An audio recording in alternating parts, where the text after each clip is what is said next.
ચાણસ્મામાં સથવારા સમાજ દ્વારા વહાણવટી સિકોતર માતાજીનું નવચંડી યજ્ઞ યોજાયો।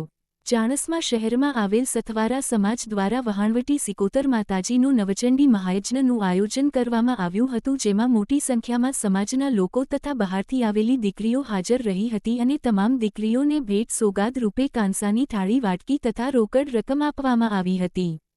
ચાણસ્મા ખાતે યોજાયેલા વહાણવટી સિકોતર માતાજીના મંદિરથી વહેલી સવારે ધજા સાથે ભવ્ય શોભાયાત્રા નીકળી હતી, જે સમગ્ર નગરમાં પરિભ્રમણ કરી યજ્ઞસ્થાન જૈન કેસરવાડીમાં પહોંચી હતી, જ્યાં માતાજીની મહાઆરતી પણ કરાઈ હતી। ત્યારબાદ ભૂદેવોના શાસ્ત્રોક્ત મંત્રોચ્ચાર સાથે વહાણવટી સિકોતર માતાજીના તૃતીય નવચંડી યજ્ઞની શરૂઆત કરાઈ હતી, જેની સાંજે પૂર્ણાહુતિ કરવામાં આવી હતી। ત્યારબાદ ભોજન પ્રસાદનું આયોજન કરવામાં આવ્યું હતું। યોજાયેલા યજ્ઞ પ્રસંગે ચાણસ્મા રામજી મંદિરના મહંત શ્રી તથા ભુવાજી ઈશ્વરભાઈ દેસાઈ, મહેન્દ્રભાઈ દેસાઈને પણ આમંત્રિત કરાયા હતા। નવચંડી યજ્ઞ પ્રસંગે સમસ્ત સથવારા ભાઈ બહેનોએ ભારે જહેમત ઉઠાવી યજ્ઞને સફળ બનાવ્યો હતો। આ પ્રસંગે દાન આપનાર દાતાઓનો પણ આભાર વ્યક્ત કર્યો હતો। યજ્ઞમાં યજમાનોએ લાભ લઈને ધન્યતા અનુભવી હતી।